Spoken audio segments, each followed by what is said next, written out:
Are you ready to learn? Because my super experienced guests are ready to share some really valuable information. Make sure and listen all the way to the end to get help and support. So let's start with the best audio experience. Hello guys, welcome to our show. Today we discuss about Amazon, how you can set up your marketing on Amazon, how you can get results, sales, and I'm so excited to discuss this topic with Sieg. How are you? I'm awesome. It's great to be here, Anatoly. Yeah, big pleasure, big pleasure. My team check out your profile. I open your LinkedIn and got it. Yeah, you're the right fit, to get a lot of value about Amazon because many people are looking for ways how to increase sales, how to get results, how to start their journey. I'm so excited to learn more about that. Before we start, just tell more about yourself, experience, background, and why you have so many books on your background as well. Alrighty. Well, basically, I've had with my husband a number of businesses over our married years of, let me think. It's going to be our 40th this year. I just realized the 40th is this year. So we've been married a long time. And I transitioned in the online space almost 19 years ago. I'm so glad I came online because it's just been a fantastic experience with its ups and downs, I'll admit, but it's just so much more leverage. And I really do enjoy marketing is really my thing. What I enjoy the most, yes, I do sales, but marketing is really where I hang my shingle more. So I'm the CEO of my business, e-commerce business school, and I have been the marketing director now. Recently, my son, was my business partner for 10 years, he left 6 years ago. He's come back in, and now he can have that. And now I get to go into more of the CEO position. But basically, I started sales even when I was little. I had hand knitted Christmas bells, and my mom said, "Hey, you should try selling them in the neighborhood." I was a little girl, 7 or 8 years old, 9 maybe, I don't know. Went out and sold all my Christmas bells. I even had a bundled offer, 3 for $1, and they were 50 cents a piece. I sold them all. And I can't say then I went into sales big time after that, but I'll never forget that moment. And so I was actually in direct sales for quite a number of years. And so direct sales, Mary Kay, for example, some listeners will know what that is. And in the brick and mortar world before there was the online. And so, but then I shifted online, and the audience that I first served was network marketers, direct salespeople, teaching them how to have online sales funnels, which I did for about 10 years and through my ebooks. And then we shifted into e-commerce in the fall of 2013. So coming up on 10 years ago. And that has been a very favorable move. So, and that being training space. Nice. Awesome experience. Okay, and I have the first question. You mentioned that you specialize in marketing, but you know sales as well. And I found that salespeople distrust marketers. It's not only my opinion. Some online studies share about that salespeople distrust marketers because of many things. Probably that marketing takes time, but salespeople need to sell today. So can you tell how to improve this relationship between marketers and salespeople? Because marketers need data from salespeople. They need to understand customers that salespeople can provide this information. So any tips how to improve this relationship? Okay, yeah. I can't emphasize enough how integral marketing is. I consider marketing as the tip of the spear, meaning it's carving the pathway, whether you're doing it social media or you're doing paid advertising, which is what we like to excel at, is paid advertising. But that's the tip of the spear that then dishes up the leads for the sales team. And so I always consider that marketing should do, within reason, as much of the sifting and sorting as possible before it gets to the sales reps. Okay, so in other words, it's removing as many objections, it's hitting the target audience, it's doing everything needed to hopefully dish up 7, 8, 9s, and 10s. And that's what I love about marketing is I want to get that person like way over here. And then onto the salespeople, albeit the caveat being, I also at the same time want really good, high quality salespeople. And we have an application funnel, a top tier program. And so, you need better skill sets when you're doing a top tier program. So the two work hand in glove. And I have to say, it is to the detriment of a company if you have those siloed and they're not having conversations with each other. And in fact, so when my son came back and he had been the previous marketing director, he sat in the sales meetings for like 3 months straight, 5 days a week, listening, hearing the messaging. He's listening to the salespeople. That's what a good marketer will do, because the salespeople have the most boots to the ground experience in terms of the objections and what they're not happy about. And they hear the tonation and they're upset about this and they really hate that, but they love that. That comes from the sales team. So the data that they get virtually of their calls is immeasurably valuable to a marketing team. And it's to a marketing team detriment if they are not having ongoing connections. Just today, because we have a new copywriter, they came in today to do a full kind of, they wanted to get a lot of data from the sales reps. Why do they do that? Because they want to optimize the messaging all that much more to, again, sift and sort and bring in even more qualified people. And then there's another component to it, and that's the delivery team. It's to your detriment not to be listening to the delivery team. So it really all begins with marketing. The marketing lays out the pathway of the kind of people that you're going to be talking to, closing into deals, bringing them into your program. And when you get these marketing mismatch, it can get messy and ugly, or both the customer isn't happy and as well as the delivery team is going, what are you doing bringing this guy in, that kind of stuff.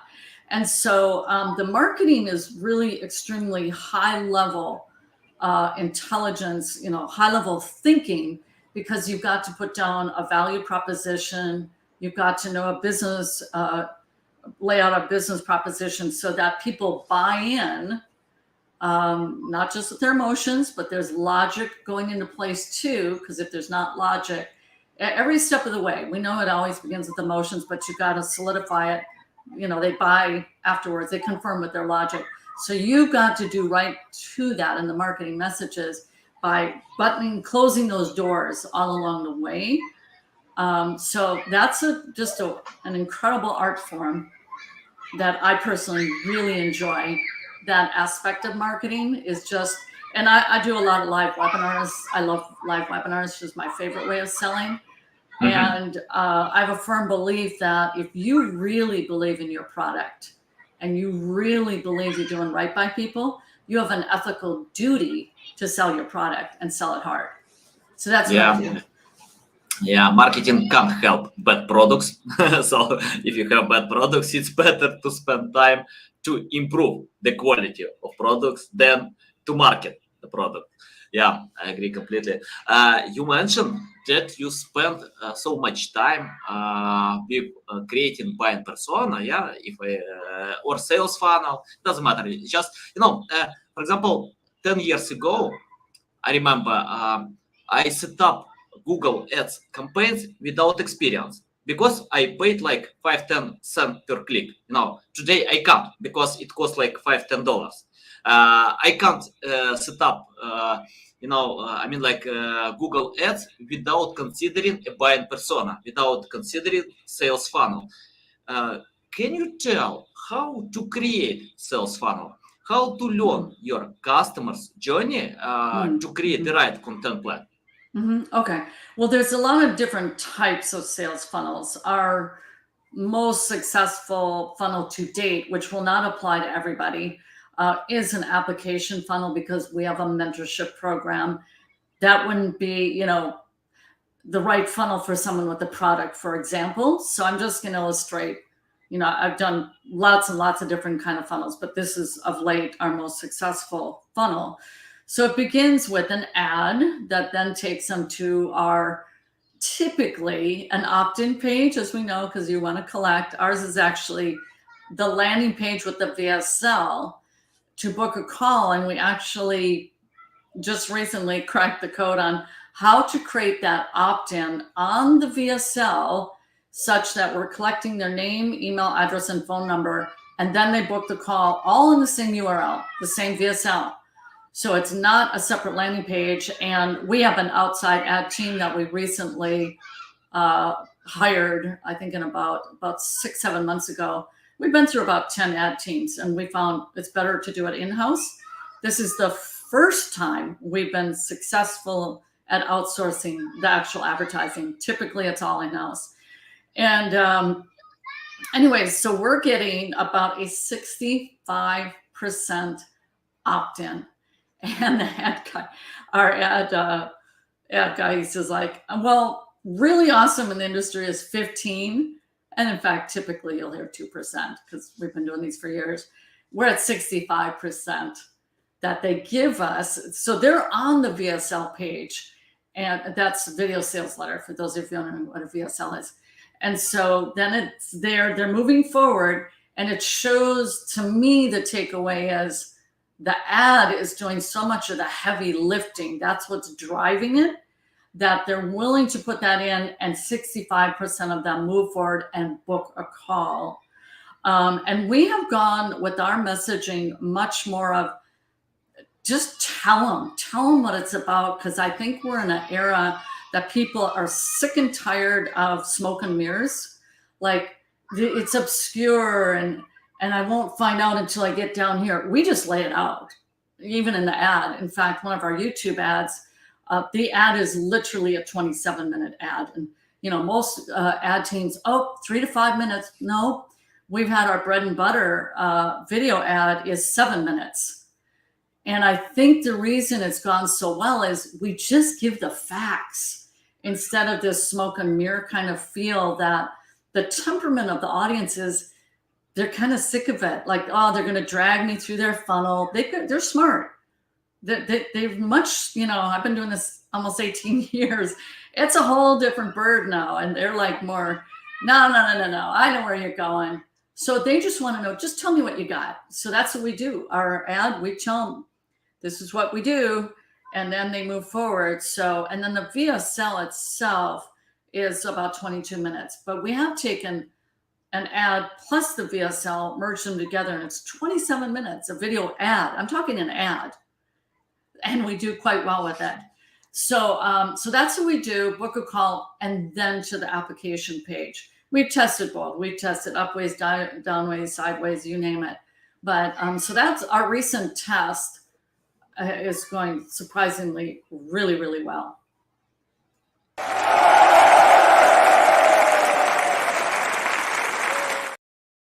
That looked like an audience from, I have a son in China. That looked like a Chinese. By the way, it's North Korea. They have no internet. But anyway, they like it. Hope people in North Korea will have internet one day. So, and they can learn from us and from others. Okay, on your LinkedIn profile, I found, in your bio, let me read it. Start your 90-day sprint. Yes. And one more time, I found on your page about, I can help you build a profitable e-commerce business in 90 days. Mm-hmm. So can you tell more about that? How to do it in 90 days? Because it takes time. It's like more marathon than sprint. Yeah. Any insights about that? I will. Okay. So I want to go big picture so people understand. So we're going to talk specifically, this is Amazon through FBA, Fulfillment by Amazon. A lot of people have heard of that because on the other side of the cash register are the Prime, Amazon Prime customers. So you got the sellers doing FBA who want to get in front of those Prime shoppers. So that's what FBA is about. But all to say, there is a whole gamut of different sourcing methods And most prominently, people hear about private label. You cannot make that promise about getting into profitability in 90 days with private label. You can't say it, because that is a long tail kind of endeavor. There's a lot of testing you have to do. I have a son who lives in China. He's a sourcing agent. Like, you don't turn around private label products overnight like that. So we teach a method called arbitrage, which means buy low, sell high. So what that means, and there's two different methods to do arbitrage. And what I mean by that is you're going to buy from stores. This is not wholesale. This is not private label. It's not print on demand. It's not Shopify. It's buying low from Walgreens, Walmart, any store you want to name, as long as they have UPC codes. And you can do that locally. And so when I say in 90 days, I mean, you can hit the stores and be selling. I had one gal who made $5,000 in sales in her first 30 days. I knew that was from local retail arbitrage. The main thrust of that course that you're referencing is online arbitrage, because that one is scalable, meaning you can hire people, virtual assistants, to do that sourcing for you, because it's all done online. With local, you're going to have to go boots to the ground, go to the stores, etc. So with the local, you can be in profitability in 30 days. And so it's very fast, because it's just knowing how to find the products, knowing that they're going to be profitable and sell quickly. Okay. So that's how I can say 90 days. You can't say that for wholesale, private label, etc. But you can say it for arbitrage, because we've done it. We've had over 9,000 students in our program. Nice. Yeah, great. Can you tell your methods, how you teach students? I'm interested about simplicity and personalization, because, for example, what is your unique selling proposition compared to others? Because we have many mentors who teach about Amazon. So your unique selling proposition. Yeah, our unique selling proposition is that from day one, you're going to learn how to set up scalable systems.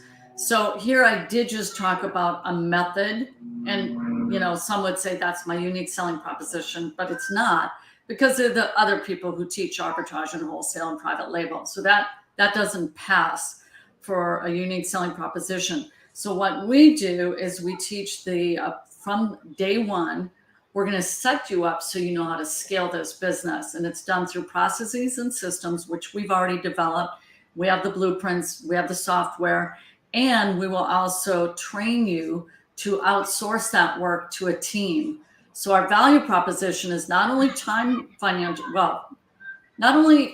freedom, that's one thing, but the second is time freedom, which gives you lifestyle freedom. And that can only happen when you can step into ready-made systems that someone has already proven, not just through our team of coaches and trainers, but also through, all these students that we've had, that you can set up to be scalable very quickly. So the focus isn't just on teaching a sourcing method. That's not, in our book, that's not good enough. We took it a step further, and this is 3 years ago, when we improved on our offer by adding in that element along with the mentorship. So I'm going to bring that point home. So there's a lot of people who will say in their offers, especially in the e-commerce space, that they're going to provide mentorship, etc. Sadly, and I just have to lay this out, unfortunately, there are people who take the money and you never see a thing.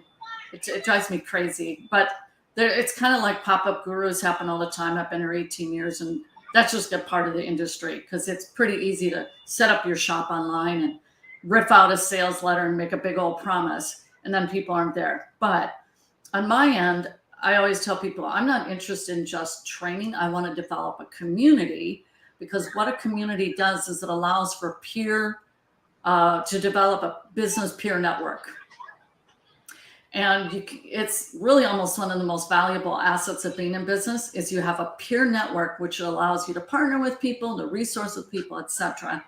So that's another part of the value proposition. But the biggest is we set people up for scale, because we've had $1 million sellers come into our program and say, I don't have systems in place. I'm just kind of going crazy running around the shop, and I don't have an organized system in place. because they kind of just rolled it out without from day one someone saying, here's the blueprints to follow. They kind of did it on their own, and it ended up being kind of a scrambled mess at the end that they now want to come in and get it cleaned up. And that's harder to do, to go back and set up a nice tidy system and, you know, try to get your closet cleaned out. You got to take everything out of your closet and try to reorganize it. And that's painful while you're trying to maintain your business. So we just start that from day one. We have systems in place for them to use. Nice, awesome. Yeah, interesting. Okay, I have the question about 3 biggest pitfalls for new Amazon sellers. It's a headline of our podcast.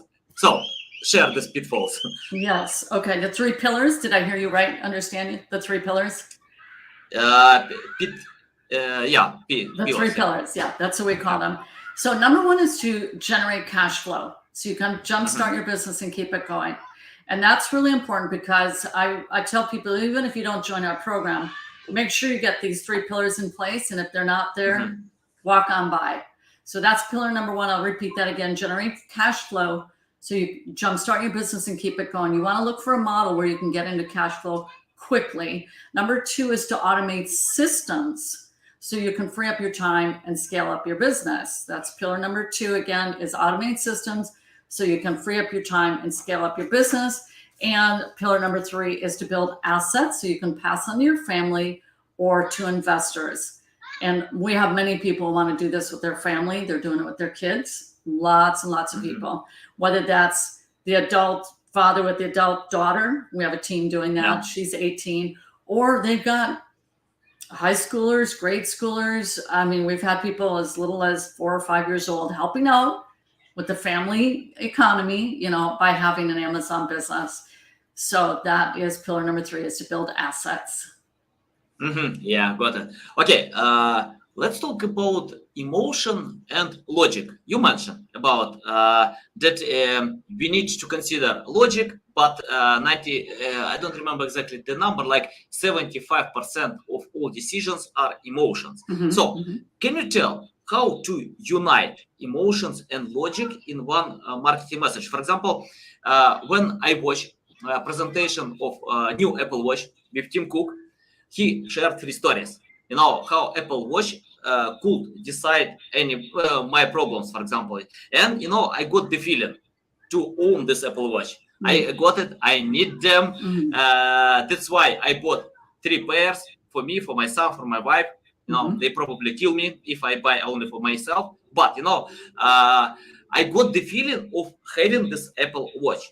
I didn't get any message how, I mean, like about features, about logic, just emotions. No. So can you tell how to find the balance between features that prove something, our logic, and emotions? Okay. Yeah, I gotcha. Okay.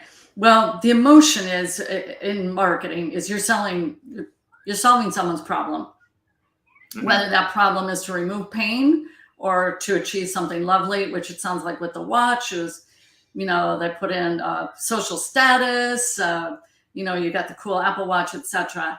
So it's the emotions are key because you're buying into something for what it's going to do for you that's favorable. Again, whether to remove a problem or to create this beautiful outcome. Let's say you're wanting vacation stuff, you know, that's all about, that's not necessarily removing pain, that's pleasure. So it's pain and pleasure. Pain is a much bigger motivator than pleasure. So it really kind of depends on what your product is. So with ours, what is pronounced in terms of stirring the pain pot, if you will, is it's oftentimes because this is the opportunity to have your own business, which infers, yes, to replace your current income. So there's that. So they're buying into that. And so we study our audience and what's their main pain point. So that would be for people who are employed. It's getting out of that pain. So that's the emotional part. And the pleasure is, I want to work from home because they sent me home during COVID. And I'm thinking if I can work from home for my corporation that I work for, heck, seems to me I ought to be able to do a business from home. And that's what millions have since realized and woken up to and created a massive shift into the home-based business arena. And then there's pleasure. Well, the pleasure is that too. Then I'm at home. I don't have to go drive 2 hours in traffic, et cetera, et cetera. In terms of the logic, so that is an interesting mix because people then want to know the how. So what we have done to create that balance, I'm not saying this is necessarily the best, but being that we're an education company, or we're called the E-commerce Business School, is we also want them, we do education-based marketing because truly it's to our benefit for our trainers that these are people who buy into the fact they are going to have to buckle down. They're going to have to do some work. And they also want to make, we always say, we want to help you make a well-informed decision. So that's doing what we call self-advocacy. We're advocating for them. I'm not just trying to shove you down my marketing pipeline. I want to ensure you're making a well-informed decision. We're going to help cross the T's and dot the I's. So what we created that's more on the logic, if it fits that, is a profit projection calculator, a software tool that we built because they're saying, well, how much do I put in to make this much amount of money? And they asked it so many times, I thought, let's create a tool. So we had it as a spreadsheet, now it's an app.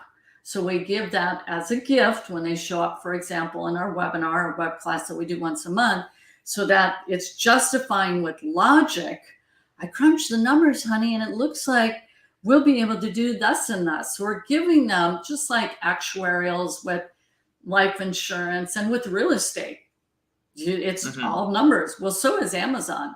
Amazon is all numbers at the end of the day. It's you don't fall in love with the product. It's just like with houses. Robert Kiyosaki says, you don't fall in love with the house, you fall in love with the deal. That's the same with Amazon. You don't fall in love because, oh, it's so cute. You fall in love because of the deal. The numbers have to line up. So anyways, so we balance it that way. One, yeah, we're playing on what are their emotional needs, both pain and pleasure. And then two, I will say, the biggest predicator of their success is the vision of what they want to accomplish. Meaning, I want to be home with my kids more. It's typically family related.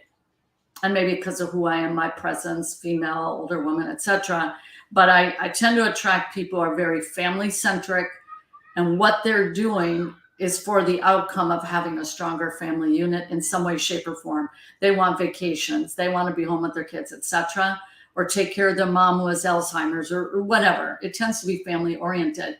So it's the vision. So I always tell people you need to have your business in your heart and your heart in your business.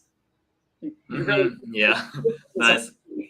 As much as a newborn baby. And if you leave that baby for 2 days without feeding it, it's going to be a problem for that baby. That's same with business. So I emphasize that to them.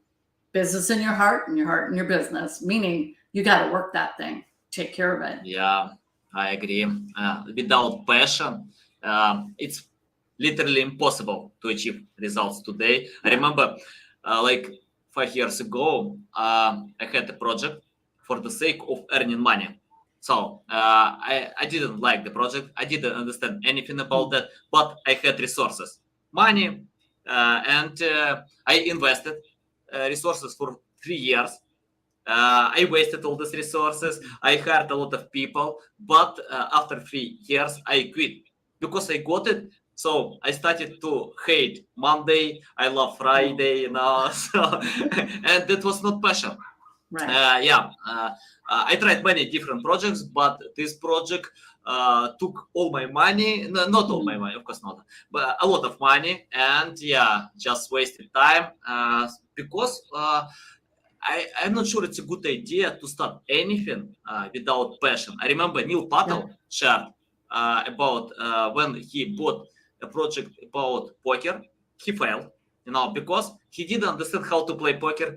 He didn't have passion to play poker. Yeah. So the goal was to earn money. That's it. So I would agree 100%. If you don't have the passion, you'll fizzle out. And I have to say, I think that's more true today than, like my husband and I have talked.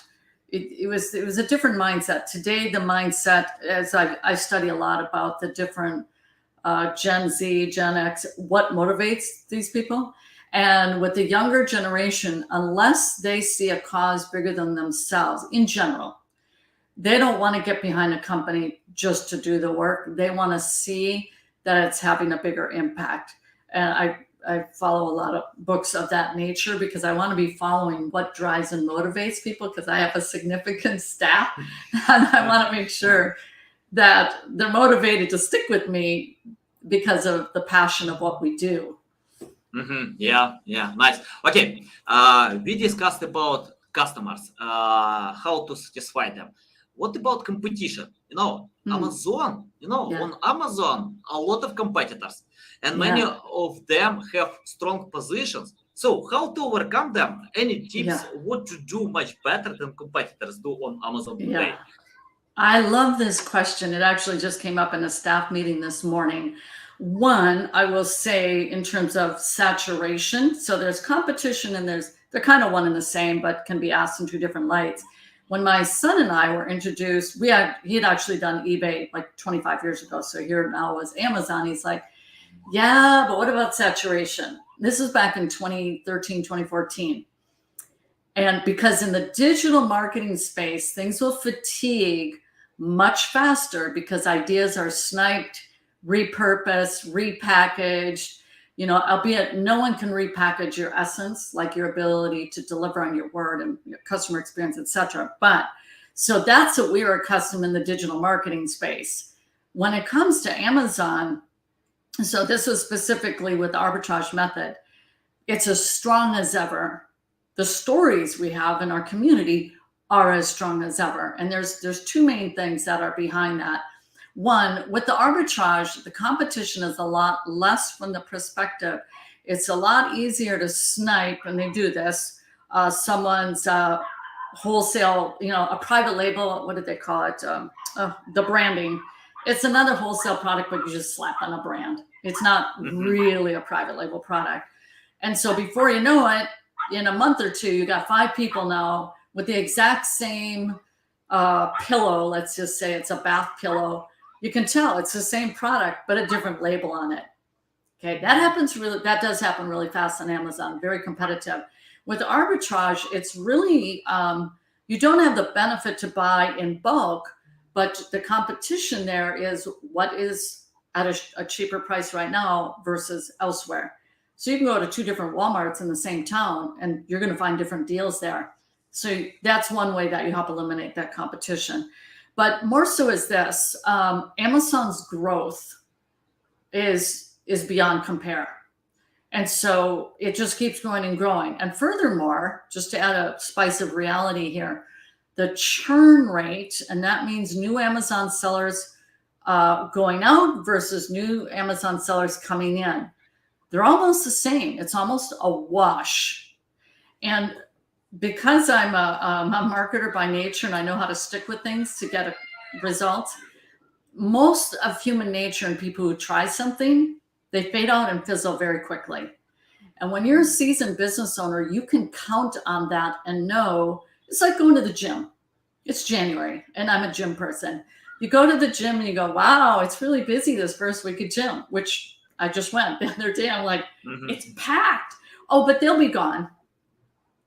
Every year it's the same pattern. They make their resolution and they're in there for about 2-3 weeks and they fizzle out.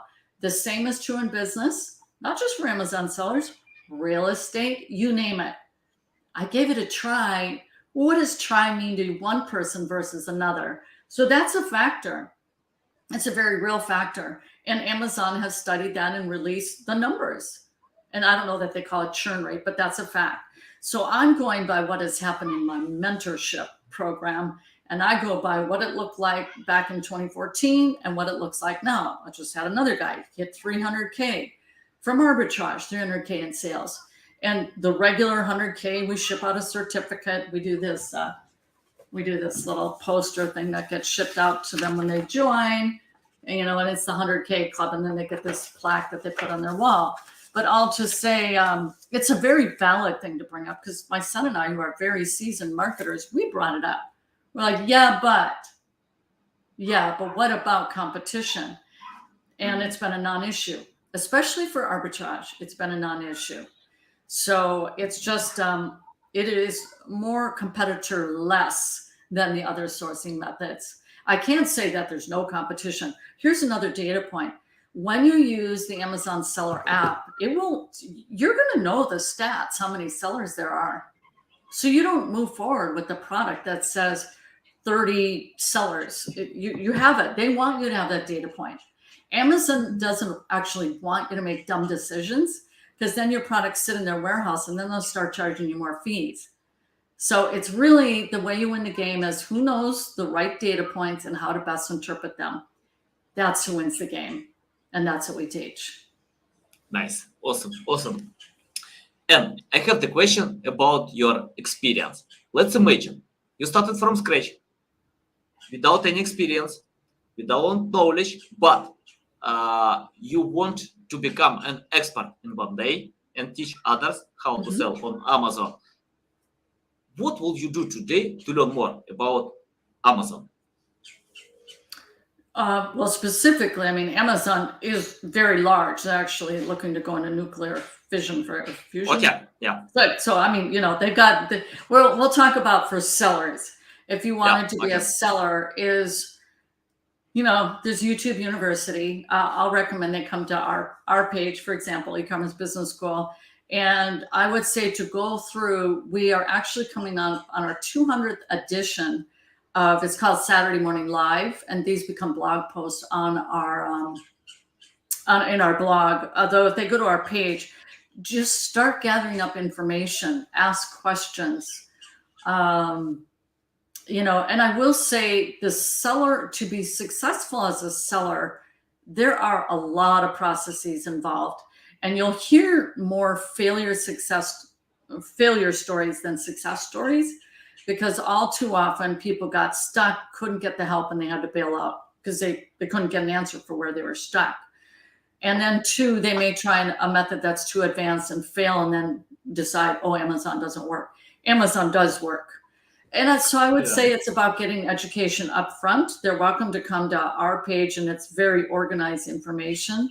Obviously there's elsewhere, but I'm going to say go to ours and get information. Whether they end up joining us or not, I want to be known that we provide a lot of free education up front, just nice. A massive amount, which we do. Yeah, I often get something like this. SEO doesn't work, Amazon doesn't work, Instagram doesn't work.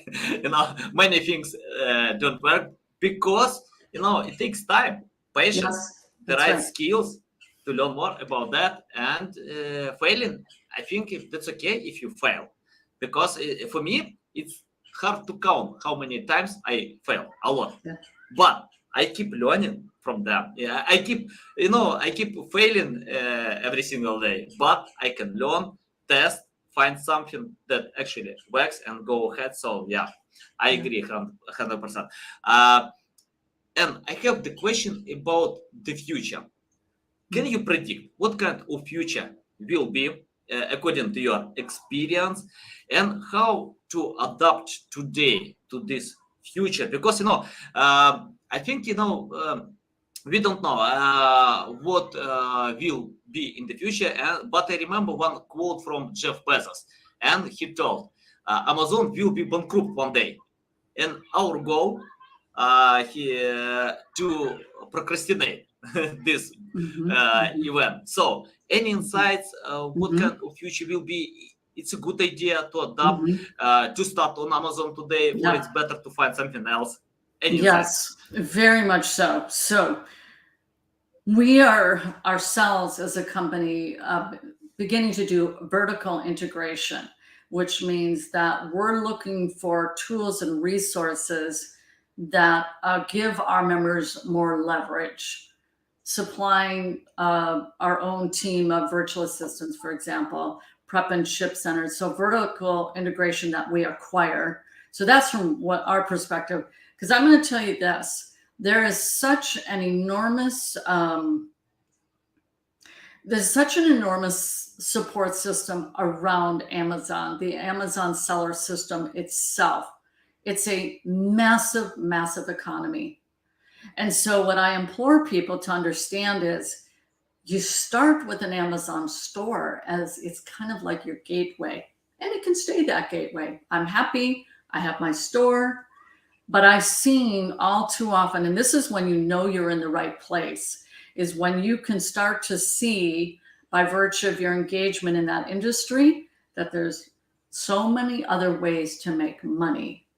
That's when you know when you're in the right place. So it's not a straight linear pathway of opportunity. It's virtually limitless. I mean that very sincerely. It is so mammoth in scope, so that, and I see this with my coaches, my certified coaches who, oh, she's starting a prep and ship center. Oh, she's got a product leads list company now. And because there's so much opportunity. And that's the big takeaway, is when you make a shift into a career shift, if you want to call it that, is there endless opportunity? Can I ride this pony for decades? Yeah, you sure as heck can. That's what I look for. I don't want a shallow pool that the water trickles out on. And I invested in my, my intellectual capital and etc. for a shallow pool that there's only one level of opportunity. When you come into the Amazon ecosystem, it's virtually limitless. And that should be, we call it deep blue oceans and beyond. It's, it can take you almost anywhere. It starts with, Amazon does such a great job of training us to be they're considered the gold standard of online selling. They are, because they're very customer centric. And if you don't nail that one in your business career, moving on beyond Amazon, they train us. So it's really the great place to be for that. And furthermore, they got the traffic. So if anyone knows anything about marketing funnels, if you want to hook yourself to a ready built sales funnel, it's Amazon. It doesn't get much bigger than that, because to learn how to do marketing and conversions and all that, that's a 3 to 4 year to really excel and be a master at it. You just hook yourself up to Amazon that already has the sales funnel in place. They have advertised, they've done the marketing, the credit cards are in the system. You just need to learn how to be a good seller and find the right products to sell. And I shouldn't say just, but to have that as the only piece that you have to bring to the table for your business, that's sitting pretty good, because they do customer service and everything else. They ship it out, and you're just kind of that middleman supplying. That's a very nice business model. Nice. Very encouragement. And I have the final question. Can you tell the best way how to reach out to you, how to learn more about you, how to follow you? Mm-hmm. Well, you found me on LinkedIn. I have to admit, I don't, of course, I'm not in my inbox and LinkedIn a whole lot. Probably the best is to go to our homepage. Like if you were to type in my name, Google me, Sieg.com, it just redirects to our homepage for ecommercebusinessschool.com. And, there's a contact support there.